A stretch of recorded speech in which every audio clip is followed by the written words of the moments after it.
Priyana Lao Chang'o Akhoi ngai leirabani yam thengi kaino pung 10 hairaga 11 tadore Chumlena Noi nupi ngai ba hairedana ngai shu ngai dana mana lakti laktraga Lairelna iting ting na haidorakpaduda wano I mayamdu Susmidi nukningdana no I Priyana Lao kakalo pamulaw sida Chumlena As Priya nairehe nayumni na ha hekta sewa phasileeba adui nateko Susmida onsinduna Priyana Susmi singju yongsak se khelo tu Susmi yam phasabi sadana yongsak khelo kain haibaduda yam hainadana Bhai ai yongsak khetpadi tali khuse yam suganbi oigale soibado oina leirake Lairel phat adum hairei che ai khetpige Priyana Yanida akhoi sumkhetki phamo nang adum Susmina nang khutsu gandra kaishu tawdi se idi adum tawge adudi se nang khelo Susmidi tawgi yauna tawribani ngehaki matung thabuk suloi sinaraktuna insang sumulai nupa singdu party haunarasi hainari Rahulna horse hairo munbudi munsilae Chumlena Aidi amase si tawni da hayaw jangasai Hurena mu Thoibana Bhai yam kirami nangso Oina ngamtak salaba kaino Adoy nateda Se horse lao Moisu angawado khara kola pikro kaino Atopom tas yaw da basibu Susmi hoisu khara paizani Adum puna paminar si kaino Rahulna Parene insang se Mahi aisilaga mai khara tharamo Moi taruksu room amada pula party tawse haina duna phami round question duna phami Chumlenga Lairelga thangnana phami Lairelga thangnana Susmi phami Mathang Priya Thoiba Rahul question duna phami Rahulna bottle da thugairaga glass puthokduna khara hai chana thaknaba juice fruit loina suna leire mathang hairaga Lairelgi mapada Rahulna Chumlenda Lairel thakadra hanglai Chumlena tawrei haiduna hai Thoibana Angangi biara waila ma yawramgadawni soire khoisi Chumlena Bhai kaidino angang ni yamna aduga taw yapote magi kokse haibirage si hairaga kokra haibi Susmidi Chumlena yamna yarlobi bagi type ka tawbadudadi I khangka kai Madi ngasai dagi su urini sauning mana thamoida mai haure Susmi khangni dana haiduna khali ma Chumlenda wa ma haibagi oirasu thangnadrasu makhut masa setlauna hekta thai Laireldi khitang nungai tabdi poi adubu wadi ngangde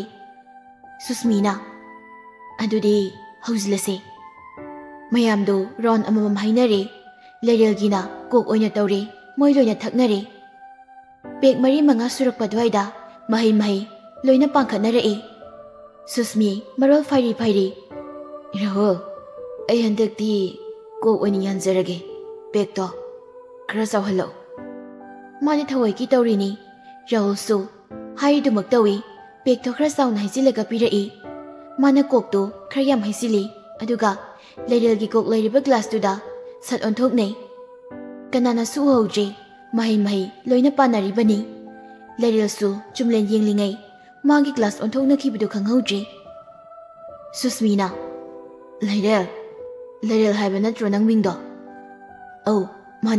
mani se nangdi si supaide aikoi noina thak lairi nanglana launu ko aikoi di thaina dagi larik taminarakpa luna tinarakpa ngakani che kaisulana laudida kaigi lauduino aikoi su loina tinaini Chumlenda muk yenglaga da yamdi hinganu ko gari thaudoinina Okay my love haiduna acting tawsilai ngasaidagi kumai yengleba Susmidi hena I kari tawgi yawna tawri Lairel nangsu thaktrasu kokse paikhalao Jega wansu tawse Jena sida nangna koka yai ko sumbita ꯌꯥꯏꯌꯦꯁꯦ ꯁꯤ ꯍꯥꯏꯗꯨꯅ ꯂꯩꯔꯦꯜꯁꯨ ꯃꯥꯒꯤ ꯒ꯭ꯂꯥꯁꯇꯨ ꯄꯥꯏꯈꯠꯂꯤ ꯒ꯭ꯂꯥꯁꯇꯨꯗꯤ ꯌꯨꯒꯤꯒ ꯑꯣꯟꯊꯣꯛꯅꯈꯤꯕꯗꯨꯗ ꯂꯩꯔꯦꯜꯗꯨ ꯈꯪꯖꯗꯕꯅꯤꯅ ꯄꯥꯏꯈꯠꯂꯤ ꯑꯇꯩꯗꯤ ꯃꯍꯩ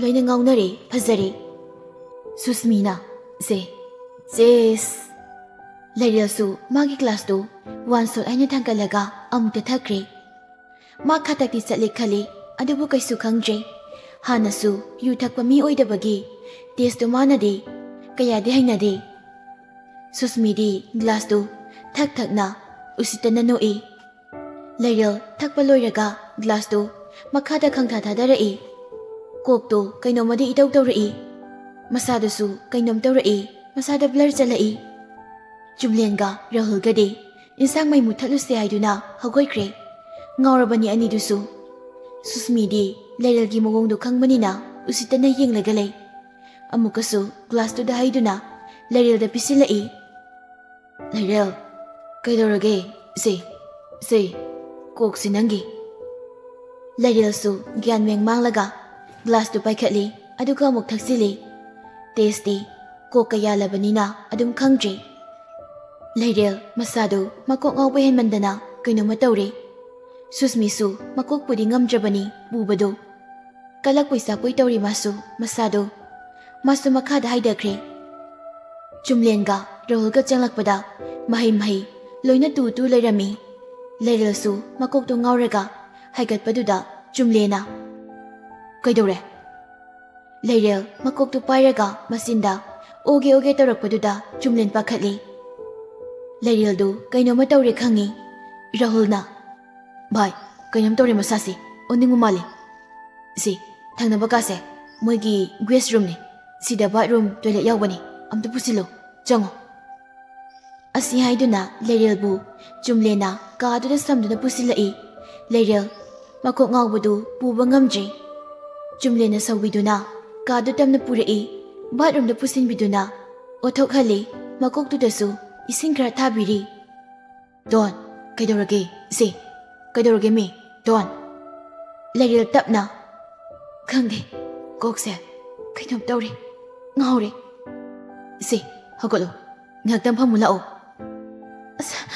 ꯑꯩ ꯐꯝ ꯉꯝꯗ꯭ꯔꯤ ꯑꯩ ꯉꯥꯏꯍꯥꯛꯇ ꯇꯤꯡꯊꯣꯛꯑꯒ ꯍꯤꯞꯈꯤ ꯁꯤ ꯍꯥꯏꯗꯨꯅ ꯕꯥꯠꯔꯨꯝꯗꯨꯗ ꯇꯨꯝꯊꯒꯦ ꯇꯧꯏ ꯆꯨꯝꯂꯦꯅ ꯗꯣꯟ ꯁꯣꯏꯔꯦ ꯁꯤ ꯕꯥꯠꯔꯨꯝꯅꯤ ꯂꯥꯛꯑꯣ ꯊꯣꯛꯑꯁꯤ ꯃꯄꯥꯟꯗ ꯍꯤꯞꯀꯦꯁꯨ ꯂꯥꯛꯑꯣ ꯍꯤꯞꯀꯦꯁꯨ ꯃꯄꯥꯟꯗ ꯍꯤꯞꯄꯨ ꯂꯥꯛꯑꯣ ꯁꯤꯗ ꯉꯥꯛꯇ ꯂꯩꯒꯦꯕ ꯗꯣꯟ ꯁꯦꯃꯤ ꯆꯨꯝꯂꯦꯟꯅ ꯅꯝꯐꯨꯗ ꯕꯥꯠꯔꯨꯝꯗꯒꯤ ꯂꯩꯔꯦꯜꯕꯨ ꯄꯨꯊꯣꯔꯛꯏ ꯍꯦꯛ ꯊꯣꯛꯂꯛꯄꯒ ꯂꯩꯔꯦꯜꯅ ꯆꯨꯝꯂꯦꯟꯅ ꯇꯨꯊꯔꯛꯏ ꯆꯨꯝꯂꯦꯟ ꯃꯁꯥꯗꯨ ꯁ꯭ꯋꯥꯏ ꯂꯥꯎꯏ ꯂꯩꯔꯦꯜꯒꯤ ꯃꯁꯝ ꯃꯅꯥꯗꯨ ꯂꯣꯏꯔꯦ ꯃꯑꯣꯡꯗꯨꯗ ꯆꯨꯝꯂꯦꯟꯅ ꯂꯩꯔꯦꯜꯒꯤ ꯃꯁꯝ ꯃꯅꯥꯗꯨ ꯑꯃꯨꯛ ꯅꯥꯟꯊꯕꯤ ꯃꯃꯥꯏꯗꯨꯕꯨ ꯁꯨꯅꯕ ꯌꯦꯡꯂꯛꯏ ꯇꯞꯅ ꯁꯨꯝ ꯌꯦꯡꯂꯛꯄꯅ ꯃꯆꯤꯟ ꯃꯄꯥ ꯌꯧꯔꯛꯄꯗꯨꯗ ꯇꯞꯅ ꯆꯪꯁꯤꯟꯗꯨꯅ ꯃꯥꯒꯤ ꯆꯤꯝꯕꯥꯜꯅ ꯂꯩꯔꯦꯜꯒꯤ ꯆꯤꯝꯕꯥꯜꯗ ꯊꯦꯡꯂꯛꯏ ꯉꯥꯏꯍꯥꯛꯀꯤ ꯃꯇꯨꯡ ꯂꯩꯔꯦꯜꯕꯨ ꯄꯣꯝꯈꯠꯂꯒ ꯂꯩꯔꯤꯕ ꯀꯥꯒꯤ ꯕꯦꯗꯇꯨꯗ ꯊꯝꯈꯤ ꯂꯩꯔꯦꯜ ꯃꯁꯥꯗꯣ ꯒ꯭ꯌꯥꯟ ꯂꯥꯛꯄꯗ ꯂꯩꯔꯝꯂꯤꯕ ꯃꯥꯒꯤ ꯃꯑꯣꯡꯗꯨꯗ ꯒ꯭ꯌꯥꯟ ꯉꯥꯎꯏ ꯅꯤꯡꯁꯤꯡꯅꯕ ꯍꯣꯠꯅꯩ ꯃꯥ ꯉꯥꯏꯍꯥꯛꯇꯤ ꯇꯞꯅ ꯅꯤꯡꯁꯤꯡꯂꯛꯏ ꯊꯣꯛꯈꯤꯕ ꯊꯧꯗꯣꯛꯇꯨ ꯃꯁꯥꯗꯨ ꯁ꯭ꯋꯥꯏ ꯂꯥꯎꯔꯒ ꯍꯨꯃꯥꯡ ꯍꯟꯅꯄꯤ ꯀꯥꯡꯉꯤ ꯃꯄꯥꯟꯒꯤ ꯊꯣꯡꯗꯨꯗꯒꯤ ꯆꯨꯝꯂꯦꯟ ꯆꯪꯂꯛꯏ ꯅꯁꯥꯗꯣ ꯒ꯭ꯌꯥꯟ ꯈꯔ ꯇꯥꯔꯕꯣ ꯀꯩꯅꯣ ꯅꯣꯏꯅ ꯑꯩꯉꯣꯟꯗ ꯇꯧꯕꯤꯔꯤꯁꯦ ꯑꯩꯕꯨ ꯅꯝꯗꯅ ꯅꯣꯏꯅ ꯅꯤꯁꯥ ꯄꯤꯊꯛꯏꯕ ꯅꯠꯇ꯭ꯔꯥ ꯗꯗꯥꯅ ꯑꯩ ꯅꯨꯡꯁꯤ ꯍꯥꯏꯗꯨꯗꯤ ꯁꯤꯒꯨꯝꯕ ꯄ꯭ꯂꯥꯟꯁꯦ ꯁꯤꯟꯅꯕ ꯑꯣꯏꯔꯦ ꯆꯨꯝꯂꯦꯟ ꯂꯩꯔꯦꯜꯒꯤ ꯋꯥꯍꯩꯗꯨꯗ ꯉꯛꯄ ꯄꯣꯛꯏ ꯑꯗꯨꯒ ꯀꯩꯅꯣ ꯇꯣꯟ ꯅꯪꯅ ꯉꯥꯡꯂꯤꯗꯣ ꯑꯩꯅ ꯄ꯭ꯂꯥꯟ ꯁꯤꯜꯂꯒ ꯅꯪꯕꯨ ꯅꯤꯁꯥ ꯄꯤꯊꯛꯏ ꯍꯥꯏꯕ ꯑꯗꯨ ꯅꯠꯇ꯭ꯔꯣ ꯀꯣꯛꯇꯨꯗ ꯅꯤꯁꯥ ꯌꯥꯟꯁꯤꯟꯕꯤꯗꯨꯅ ꯑꯩꯕꯨ ꯉꯥꯎꯍꯟꯕꯤꯕ ꯅꯠꯇ꯭ꯔꯣ ꯅꯤꯁꯥꯗꯨꯅ ꯑꯩꯅ ꯒ꯭ꯌꯥꯟ ꯃꯥꯡꯂꯤꯉꯩ ꯅꯪꯒꯤ ꯑꯄꯥꯝꯕꯗꯨ ꯐꯪꯂꯕ ꯅꯠꯇ꯭ꯔꯣ ꯁꯤ ꯍꯥꯏꯗꯨꯅ ꯂꯩꯔꯦꯜ ꯄꯦꯟꯗꯅ ꯀꯞꯂꯤ ꯗꯣꯟ ꯈꯣꯟ ꯈꯤꯇꯪ ꯀꯜꯂꯞꯅ ꯀꯧꯔꯛꯄꯅꯤ ꯆꯨꯝꯂꯦꯅ ꯏꯐꯝꯗꯒꯤ ꯑꯄꯥꯝꯕ ꯐꯪꯂꯕ ꯅꯠꯇ꯭ꯔꯥ ꯍꯧꯖꯤꯛ ꯀꯔꯤ ꯄꯥꯝꯃꯤꯒꯦ ꯂꯧꯈꯨ ꯅꯪꯒꯤ ꯑꯄꯥꯝꯕꯁꯤ ꯂꯧꯑꯣ ꯅꯪꯅ ꯑꯄꯥꯝꯕ ꯃꯑꯣꯡꯗ ꯁꯥꯟꯅꯧ ꯑꯩꯒꯤ ꯍꯛꯆꯥꯡꯁꯤ ꯆꯨꯝꯂꯦꯟ ꯆꯪꯁꯤꯜꯂꯒ ꯂꯩꯔꯦꯜꯗ ꯈꯨꯄꯥꯛꯅ ꯊꯥꯏ ꯑꯩꯁꯦ ꯑꯗꯨꯈꯛꯅ ꯑꯣꯛꯇꯕ ꯑꯣꯏꯅ ꯎꯕ꯭ꯔꯥ ꯑꯩꯁꯦ ꯑꯗꯨꯈꯛꯅ ꯐꯠꯇꯕ ꯃꯤ ꯃꯥꯟꯕ꯭ꯔꯥ ꯍꯣꯏ ꯅꯪꯕꯨ ꯅꯨꯡꯁꯤꯕꯒꯤ ꯉꯁꯤꯅ ꯅꯪꯕꯨ ꯈꯨꯗꯨꯝ ꯆꯟꯈ꯭ꯔꯦ ꯑꯗꯨꯕꯨ ꯇꯣꯟ, ꯅꯪꯅ ꯈꯜꯂꯤ ꯋꯥꯈꯜꯗꯨꯗꯤ ꯃꯗꯨꯗꯤ ꯂꯥꯜꯂꯦ. ꯌꯥꯔꯦ ꯇꯥꯅꯤꯡꯗꯦ. ꯂꯣꯏꯅ ꯇꯧꯔꯤꯁꯦ ꯑꯩ ꯈꯪꯂꯕꯅꯤ. ꯑꯩꯅ ꯂꯣꯏꯅ ꯈꯪꯂꯕꯅꯤ. ꯑꯩꯁꯨ ꯏꯃꯥꯟꯅꯕꯤ ꯂꯣꯏꯅ ꯇꯤꯟꯅꯔꯛꯏ, ꯆꯥꯛ ꯆꯥꯃꯤꯟꯅꯔꯛꯏ. ꯑꯗꯨꯕꯨ ꯑꯁꯨꯝꯅ ꯅꯤꯁꯥꯗꯤ ꯊꯛꯃꯤꯟꯅꯔꯛꯇꯦ. ꯅꯣꯏ ꯍꯥꯟꯅꯒꯤ ꯍꯩꯅꯕꯤ ꯑꯣꯏꯔꯝꯅꯤꯁꯦ. ꯍꯥꯏꯔꯒ ꯄꯦꯟꯗꯅ ꯂꯥꯎꯔꯒ ꯀꯞꯄꯛꯏ ꯂꯩꯔꯦꯜꯗꯨ. ꯆꯨꯝꯂꯦꯟ ꯃꯁꯥꯗ ꯁꯥꯎꯅꯤꯡꯕꯅ ꯇꯧꯐꯝ ꯈꯪꯗ ꯑꯃꯨꯛꯀꯁꯨ ꯈꯪꯍꯧꯗ ꯂꯩꯔꯦꯜꯗ ꯈꯨꯄꯥꯛꯅ ꯊꯥꯏ. ꯑꯩꯕꯨ ꯐꯨ, ꯅꯈꯨꯠ ꯆꯠꯂꯕꯅꯤ ꯑꯩꯗꯤ ꯍꯥꯠꯇꯣ. ꯑꯗꯨꯕꯨ ꯅꯪꯕꯨ ꯊꯥꯖꯔꯨꯕ ꯊꯃꯣꯏ ꯁꯦꯡꯂꯨꯕ ꯑꯩꯗꯤ ꯉꯁꯤ ꯑꯄꯪꯕꯤ ꯇꯥꯍꯧꯔꯤ. ꯐꯨꯋꯣ, ꯑꯩꯕꯨ ꯐꯨꯋꯣ. ꯆꯨꯝꯂꯦꯟꯁꯨ ꯑꯃꯨꯛ ꯅꯥꯀꯟꯒꯤ ꯋꯥꯜꯗꯨꯗ ꯃꯈꯨꯠꯇꯨ ꯍꯟꯖꯤꯟ ꯍꯟꯖꯤꯟ ꯊꯥꯖꯤꯜꯂꯤ. ꯑꯗꯨꯒ ꯂꯩꯔꯦꯜꯒꯤ ꯄꯥꯝꯕꯣꯝ ꯑꯅꯤꯗꯨꯗ ꯀꯟꯅ ꯄꯥꯏꯁꯤꯟꯗꯨꯅ, ꯑꯩꯕꯨ ꯑꯗꯨꯛ ꯊꯥꯖꯗꯕ, ꯑꯩꯕꯨ ꯑꯣꯛꯇꯕꯗꯧꯅ ꯈꯟꯕ, ꯃꯗꯨꯒꯤ ꯋꯥꯉꯥꯡꯗꯣ ꯐꯩ. ꯁꯤꯃ ꯅꯪꯕꯨ ꯃꯐꯝꯁꯤꯗꯒꯤ ꯑꯩꯅ ꯄꯨꯗꯨꯅ ꯆꯠꯀꯅꯤ. ꯆꯠꯁꯤꯂꯥ. ꯃꯈꯨꯠꯇꯨꯗ ꯑꯃꯨꯛ ꯆꯤꯡꯈꯠꯂꯒ ꯄꯨꯗꯣꯏ ꯇꯧꯏ. ꯂꯩꯔꯦꯜꯅ ꯆꯨꯝꯂꯦꯟꯕꯨ ꯏꯟꯊꯣꯔꯛꯏ. ꯑꯩꯕꯨ ꯊꯃꯣꯏ ꯁꯦꯡꯅ ꯅꯨꯡꯁꯤ ꯍꯥꯏꯔꯒ ꯀꯔꯤꯒꯤ ꯑꯩꯕꯨ ꯅꯈꯣꯏꯅ ꯁꯤꯟꯅꯔꯒ ꯁꯨꯝꯅ ꯇꯧꯕ? ꯁꯤꯗꯤ ꯄꯥꯡꯗꯕ ꯃꯤꯒꯤ ꯁꯥꯖꯠ. ꯅꯨꯄꯤꯕꯨ ꯁꯣꯜꯂꯤ ꯍꯥꯏꯗꯨꯅ ꯅꯤꯁꯥꯅ ꯂꯥꯡꯊꯛꯄ. ꯇꯨꯀꯠꯆꯩ. ꯑꯩ ꯅꯪꯕꯨ ꯇꯨꯀꯠꯆꯩ. ꯇꯁꯦꯡꯅ ꯇꯨꯀꯠꯆꯩ. ꯑꯩꯅ ꯅꯪꯕꯨ ꯀꯌꯥꯒꯤ ꯃꯇꯤꯛ ꯊꯥꯖꯕ, ꯅꯨꯡꯁꯤꯔꯨꯕ. ꯍꯥꯏꯗꯨꯅ ꯃꯈꯥꯗ ꯐꯝꯊꯔꯒ ꯄꯦꯟꯅ ꯀꯞꯄꯤ. ꯂꯩꯔꯦꯜꯗꯨ ꯃꯈꯣꯟ ꯊꯣꯛꯅ ꯍꯤꯛ ꯀꯞꯂꯦ. ꯂꯩꯔꯦꯜꯅ ꯄꯦꯟꯗ꯭ꯔꯤꯕꯁꯤ ꯆꯨꯝꯂꯦꯟꯅ ꯃꯥꯕꯨ ꯅꯤꯁꯥ ꯄꯤꯊꯛꯏ ꯉꯥꯎꯍꯜꯂꯒ ꯈꯨꯗꯨꯝ ꯆꯟꯈ꯭ꯔꯦ ꯈꯟꯕꯒꯤꯅꯤ. ꯆꯨꯝꯂꯦꯟꯁꯨ ꯂꯩꯔꯦꯜꯅ ꯑꯗꯨ ꯌꯧꯅ ꯈꯜꯂꯕꯗꯨꯗꯗꯤ ꯃꯁꯥꯗꯨ ꯌꯥꯝ ꯊꯤꯅ ꯍꯩꯅꯗꯕ, ꯃꯁꯥꯅ ꯃꯁꯥꯕꯨ ꯇꯨꯀꯠꯆꯕ ꯄꯣꯛꯂꯛꯏ. ꯑꯗꯨꯕꯨ ꯍꯧꯖꯤꯛꯀꯤ ꯑꯣꯏꯅꯗꯤ ꯂꯩꯔꯦꯜ ꯌꯥꯝꯅ ꯋꯥꯔꯧꯔꯦ ꯈꯟꯕꯅ ꯊꯦꯝꯂꯒꯦ ꯈꯜꯂꯤ. ꯇꯞꯅ ꯍꯧꯒꯠꯂꯤ. ꯇꯣꯟ, ꯁꯤ ꯗꯗꯥ ꯋꯥꯍꯩꯒꯦ. ꯅꯪꯅ ꯈꯜꯂꯤꯗꯣ ꯌꯥꯝ ꯂꯥꯜꯂꯦ. ꯗꯗꯥ, ꯅꯪꯅ ꯈꯜꯂꯤꯗꯣ ꯇꯧꯈꯤꯕ ꯂꯩꯇꯦ. ꯅꯪꯅ ꯀꯔꯝꯅ ꯅꯤꯁꯥꯗꯨꯕꯨ ꯊꯛꯂꯝꯕꯅꯣ ꯃꯗꯨꯗꯤ ꯗꯗꯥ ꯇꯁꯦꯡꯅ ꯈꯪꯍꯧꯗ꯭ꯔꯦ. ꯑꯗꯨꯕꯨ ꯅꯪ ꯅꯁꯥ ꯒ꯭ꯌꯥꯟ ꯇꯥꯗ꯭ꯔꯤꯉꯩ ꯅꯪꯒꯤ ꯍꯛꯆꯥꯡ ꯁꯣꯛꯂꯨꯕꯗꯤ ꯃꯗꯨꯒꯤꯗꯤ ꯑꯩ ꯂꯥꯜꯂꯦ. ꯑꯗꯨꯕꯨ ꯑꯩ ꯅꯪꯕꯨꯗꯤ ꯅꯨꯡꯁꯤ. ꯑꯩ ꯅꯪꯕꯨ ꯀꯩꯗꯧꯅꯨꯡꯗ ꯊꯥꯗꯣꯛꯂꯣꯏ ꯇꯣꯟ. ꯁꯤ ꯍꯥꯏꯗꯨꯅ ꯂꯩꯔꯦꯜꯕꯨ ꯇꯞꯅ ꯀꯣꯟꯁꯤꯟꯕꯤ. ꯂꯩꯔꯦꯜ ꯍꯧꯖꯤꯛꯁꯨ ꯀꯞꯄ ꯂꯦꯞꯇ꯭ꯔꯤ. ꯆꯨꯝꯂꯦꯟꯅ ꯇꯞꯅ ꯀꯣꯟꯁꯤꯜꯂꯤ. ꯇꯣꯟ, ꯀꯞꯂꯅꯨꯁꯤ. ꯅꯪ ꯀꯞꯄꯗꯣ ꯑꯩ ꯅꯨꯡꯉꯥꯏꯇꯦꯕ. ꯁꯤ ꯅꯪ ꯅꯨꯡꯉꯥꯏꯇ꯭ꯔꯒ ꯑꯁꯤꯃ ꯑꯩꯈꯣꯏꯗ ꯆꯠꯂꯁꯤ. ꯂꯩꯔꯦꯜ ꯆꯨꯝꯂꯦꯟꯕꯨ ꯋꯥꯔꯧꯕ ꯍꯦꯟꯃꯟꯕꯅ ꯃꯁꯥꯗ ꯍꯩꯅꯗꯕ ꯑꯃꯒ ꯂꯣꯏꯅꯅ ꯆꯨꯝꯂꯦꯟꯕꯨ ꯏꯟꯊꯣꯔꯛꯏ. ꯍꯥꯏꯔꯛꯂꯤꯕ ꯋꯥꯍꯩꯗꯨꯗ ꯃꯥ ꯌꯥꯅꯤꯡꯕ ꯄꯣꯛꯇ꯭ꯔꯦ. ꯃꯁꯥꯗꯨ ꯁꯥꯎꯅꯤꯡꯅ, ꯑꯩꯅ ꯊꯥꯖꯔꯝꯕ ꯗꯗꯥꯅ ꯑꯁꯨꯝꯅ ꯇꯧꯔꯛꯀꯅꯤ ꯍꯥꯏꯕꯗꯨꯗꯤ ꯑꯩꯒꯤꯁꯨ ꯊꯥꯖꯕꯒꯤ ꯋꯥꯡꯃꯗꯅꯤ. ꯑꯗꯨꯕꯨ ꯁꯤꯒꯤ ꯊꯧꯗꯣꯛꯁꯦ ꯃꯇꯧ ꯀꯔꯝꯅ ꯊꯣꯛꯈꯤꯕꯅꯣ ꯍꯥꯏꯕ ꯑꯁꯦꯡꯕ ꯆꯨꯝꯕꯗꯣ ꯈꯪꯗ꯭ꯔꯤꯕ ꯃꯈꯩ ꯑꯩ ꯀꯅꯥꯕꯨꯁꯨ ꯊꯥꯖꯕ ꯉꯝꯂꯣꯏ. ꯐꯔꯦ, ꯑꯩ ꯆꯠꯂꯒꯦ. ꯁꯤ ꯍꯥꯏꯔꯒ ꯆꯠꯈꯤꯒꯦ ꯇꯧꯏ. ꯆꯨꯝꯂꯦꯟꯅ ꯐꯥꯏ. ꯇꯣꯟ. ꯂꯩꯔꯦꯜ ꯆꯨꯝꯂꯦꯟꯕꯨ ꯏꯟꯊꯣꯛꯂꯝꯂꯒ ꯊꯣꯛꯂꯛꯏ. ꯃꯃꯥꯏ ꯃꯃꯤꯠꯇꯨꯁꯨ ꯏꯄꯣꯝ ꯄꯣꯝꯃꯤ ꯀꯞꯂꯨꯕꯒ, ꯆꯨꯝꯂꯦꯟꯅ ꯐꯨꯕꯤꯕꯒ. ꯆꯨꯝꯂꯦꯟꯁꯨ ꯂꯩꯔꯦꯜ ꯊꯣꯛꯈꯤꯕꯗꯨꯗ ꯇꯥꯟꯅꯔꯛꯏ. ꯇꯣꯟ, ꯁꯤ ꯑꯩ ꯊꯤꯟꯒꯦ ꯍꯥꯏꯕꯅꯤ. ꯑꯩꯅ ꯁꯤ ꯇꯥꯗ꯭ꯔꯕꯣ? ꯂꯩꯔꯦꯜ ꯈꯨꯝꯗꯦ. ꯃꯄꯥꯟꯗ ꯃꯌꯥꯝ ꯃꯔꯛꯇꯨꯗ ꯂꯩꯕꯗꯨꯗ ꯃꯥꯒꯤ ꯕꯦꯒꯇꯨ ꯂꯧꯕ ꯆꯪꯂꯛꯏ. ꯔꯥꯍꯨꯜꯅ ꯁꯣꯐꯥꯗ ꯉꯥꯔꯒ ꯂꯩ. ꯅꯥꯀꯟꯗꯅ ꯁꯨꯁꯃꯤ ꯍꯤꯞꯂꯤ. ꯊꯣꯏꯕꯒ ꯄ꯭ꯔꯤꯌꯥꯒꯅ ꯃꯇꯥꯏꯗꯨꯗ ꯂꯩ. ꯇꯨꯝꯕꯗꯤ ꯇꯨꯝꯂꯝꯗꯦ. ꯌꯦꯡꯕꯗꯗꯤ ꯍꯩꯅꯗꯕ ꯑꯃ ꯑꯣꯏꯔꯦ ꯃꯣꯏꯒꯤ ꯃꯑꯣꯡꯁꯤ. ꯑꯗꯨꯃꯛꯅ ꯍꯦꯟꯅ ꯑꯔꯥꯟꯕ ꯇꯧꯕꯗꯤ ꯑꯣꯏꯗꯦ. ꯂꯩꯔꯦꯜꯅ ꯊꯣꯛꯂꯛꯂꯒ ꯆꯨꯝꯂꯦꯟꯅ ꯈꯣꯟ ꯀꯟꯇꯛ ꯇꯥꯟꯅꯔꯛꯄꯗꯨꯗ ꯃꯌꯥꯝꯗꯨ ꯂꯣꯏꯅ ꯍꯧꯒꯠꯅꯔꯛꯏ. ꯂꯩꯔꯦꯜ ꯃꯥꯒꯤ ꯕꯦꯒꯇꯨ ꯄꯥꯏꯈꯠꯂꯒ ꯆꯠꯄ ꯍꯧꯏ. ꯆꯨꯝꯂꯦꯟꯅ ꯃꯈꯨꯠꯀ ꯕꯦꯒꯀꯗꯨꯗ ꯄꯨꯜꯂꯞ ꯄꯥꯏꯁꯤꯜꯂꯒ, ꯑꯩꯅ ꯍꯥꯏꯁꯦ ꯇꯥꯗ꯭ꯔ ꯅꯪ ꯍꯥ? ꯊꯤꯟꯕꯤꯗ꯭ꯔꯁꯨ ꯌꯥꯔꯦ, ꯑꯩ ꯆꯠꯈꯤꯒꯦ. ꯅꯪꯒꯤꯁꯦ ꯑꯩ ꯎꯁꯤꯠꯇ꯭ꯔꯤꯔꯣ? ꯑꯩꯅ ꯗꯗꯥꯗ ꯎꯁꯤꯠꯇꯕ ꯀꯔꯤ ꯇꯧꯈ꯭ꯔꯒꯦ? ꯑꯩ ꯆꯠꯆꯈꯤꯒꯦ ꯍꯥꯏꯕꯁꯤ ꯌꯥꯗꯕ꯭ꯔꯣ? ꯌꯥꯗꯦ. ꯀꯟꯅ ꯂꯥꯎꯔꯛꯄꯅꯤ. ꯑꯇꯩꯗꯨꯁꯨ ꯒ꯭ꯌꯥꯟ ꯃꯦꯟ ꯇꯥꯗꯦ. ꯃꯃꯤꯠ ꯃꯅꯥ ꯆꯞ ꯆꯞ ꯌꯨꯡꯉꯤ. ꯁꯨꯁꯃꯤꯗꯤ ꯑꯅꯤꯗꯨꯅ ꯈꯠꯅꯔꯛꯄꯗꯨꯗ ꯃꯊꯃꯣꯏꯗ ꯄꯦꯟꯕ ꯄꯣꯛꯏ. ꯌꯥꯗ꯭ꯔꯁꯨ ꯑꯩ ꯆꯠꯂꯒꯦ. ꯅꯣꯏ ꯄꯥꯔꯇꯤ ꯃꯈꯥ ꯆꯠꯊꯧꯀꯣ. ꯆꯥꯛꯁꯨ ꯑꯝꯇ ꯆꯥꯗ꯭ꯔꯤ. ꯆꯨꯝꯂꯦꯟ ꯃꯥꯒꯤ ꯃꯁꯤꯡꯗꯨ ꯂꯥꯛꯇꯨꯅ ꯂꯩꯔꯦꯜꯕꯨ ꯁꯣꯔꯣ ꯁꯣꯔꯣ ꯂꯥꯛꯇꯨꯅ ꯁꯤꯡꯒꯦ ꯇꯧꯏ. ꯍꯟꯗꯛꯇꯤ ꯂꯩꯔꯦꯜꯗꯨ ꯁꯤꯈꯥꯡ ꯈꯥꯡꯂꯒ, ꯀꯩꯅꯣ ꯅꯪꯅ ꯄꯥꯝꯃꯤꯁꯤ ꯍꯥ? ꯄꯦꯟꯗ꯭ꯔꯤꯕꯣ? Nupini haiduna. Aingonda pangyayabbi oina su urakano. Thado. Ayumda satke. Jumle nasu sauningboy kaiboy. Mayam mamangduda ikaiboy kaiboy tawduna Lereldu chingsilaga. Aina thinga haise nang tadabra. Thilano. Chachakraga haise di tadabra. Nang nasu yamna usitrise kaigino ha. Hairaga muksu kupangna thagi tawi. Rahulna khamdoi. Bhai, koino. Angangda nakutagi tawrido. Susmidi pele thamoida karigino di khangdabi khatnarise. Thoibaga Priyaga na themi. Priyana. Laira, kaidorage se. Pungsi yamna thengboidri nang chatlaga haisu Jumlenbu ningthina thilhanse. Je, yarani. Ai sum chachakrage. Si hairaga Lereldu Jumlena lepidudagi Lairaga sake tawi Jumlena. Don, nang aina si taroidra. Dada, ngahak leibiho ko. Nang aina si tararoi. Lereldu adum chatli. Fai, nang apamba taw.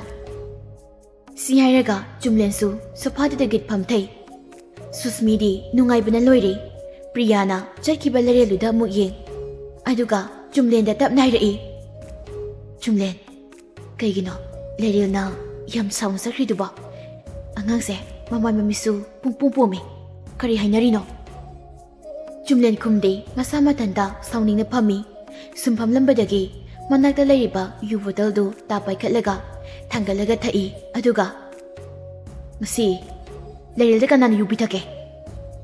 Jumlen hangliba wadu Susmidi mara lairabanina tingpali. Priyana, kaino mabu thakte na kok oina thakidaina. Kaino Lerelbu thakibro. Ingangang na haira Thoibana. Rahul di ngawrasu Lerelgi phibamdo kharadi hobanina. Hoine, Jumlen ibani isang mutalaga changakpada Lereldo. Lepapo ngamda kay leramani. Priyana, kaino haisibo. Susmida yinglai ngakna Susmisu thawa sadana. Kaino he kanana pithaktorige. Made adum kok thakibani. Jumlena, aduni ai chalakpada masa gyan tadan lerami. Ma kamai tawrino isu khangdri. Adubo aingonda oina lan lawkhri. Susmina, hairaga thambadaga onakhra jalo. Adu onarasu kaino thakpada khangoidro. Priyana, adugira mana yam sawrise. Kai hainabaino. Jumlen mana changlakpadagina Lerelna sakhibadubu warido mayak sengna adumuk lithokle. Adabu Susmidi thawaigi tawribra haibabu warido taraga I hena kari thamoisu hena kairi. Thoibana, bhai, anganga oibanina wakaldo lana khanbagi tawrini tapna themasi. Jumlendi thaksinkiba kharaduna masado padrak taraga pendana leiri. Irahulna, ado nang kaigino angangduda akan sadana nakut tharoiduba. Mawai mamito loin pomi sakrido. Somdasu Lereldo makongna fana sangna tholaklabani. Yoksang marini sanbagi lambisu ngausinaba ngangsina ngahak leite lakliba. Lambi phawdun lai. Jenwas yawi masada pakhatlabani. Oto sumunta sende ising haiba abertai balakani haiduna kiru siyingi. Adum tawringaida manakta gari makhang khami. Lerel khangpre khangi gari dudagi. Lerel ma kaurakpaduda phat yinglai. Dalemba. Mi gari duda phat ka khalai maninglomda. Lemba ingangakna. Kaino nangbo kai chatluino. Lerel gari khumsi khali aduga. Sida imanabising saksanaba musatlubani. Moidi mahi abebu tainabo ising bahinadana salak sauri. Aido tumina halaba thinganina. Aduga oto sumta laktri. Lambida ngoksinaba mayama tanarakkadrana pakhatlamini. Da lemba lakpa yam phari. Ai yumphauda thilo. Lembade harauzabi tari. Hoine thingene. Aisu imanaba hoide halaini. Lerelda yengi mamai mamit ipom pumaduda. Kaino namai gadubu ipom pomiduba. As moi mayamna aber taina sina taibidaini. Aidi aberse maidi yadeba aduini. Adudagi tumina tholaini. Haizali lembasu thazaduna tumin leikre. Numitu leirel lemana mayum phabu thilami. Mayum changlakpada mamana. Kaino ton namay namit kaduna ipom-pomiduna. Ima, angangsingna abir taiba ising hainabaduda tusiluri. Namandana khara kapthuri adugini. Tawda tawni nangdi soktra nangbo. Sokti soktre ma ado chak sarabu kuitri. Numidang aigi sa hapsiluranuko ay wari ngakti hipluki gima. Asiyaram laga leirel magi kada sangki. Leirel kada sanglaga pamungdu de hipthai. Somdu susumlendu yu fana yami mana thaksinba. Mamanaba singna thembaga mata yajri. Susmisu mayum dandri fana di thengzilai. Priyasu adumak leiri chumlendi masado yu tapta kai thaksinbagi gyan phawa tadraba matamni. Susmina masana tawzakibani. Madu haiba ngamdrabanina phazabilonda. Leireldo ngasaido aigi class tuga onaramdaw yam mali.